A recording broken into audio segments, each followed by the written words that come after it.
Het waar van de morgen mistig hier bij mij in Haas. En het viel er maar koud aan.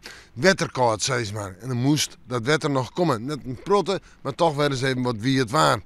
Ja, joen en vannacht. Joen is nog wel bewolking, maar verder klaart het aardig op. Temperaturen noemen bij de 4 of de 6 graden hin op het verste loon. Op de eiloon waardgebied zo'n of 8 graden. En er komt even een stevige wind te staan uit west- en zuidwestwaai. Krachtig rond hut in het waardgebied. En dan zetten we terug naar morgen. Morgen wordt een dag mooi. Nou, een hele aardige dag. Zinnen, flink wat zinnen. Ik wil er eens even wat bewolking. Maar de zinnen had, denk ik, de oerhoorn. En verder is een temperatuur zo om de bij de 9 of de 10 graden heen. Nou ja, de wind die komt morgen uit zuidelijke richting mee. Is nog altijd een stevig, matig rond vrij krachtig. Betekent krachtig in het kustgebied. Misschien bij vlagen wat sterker.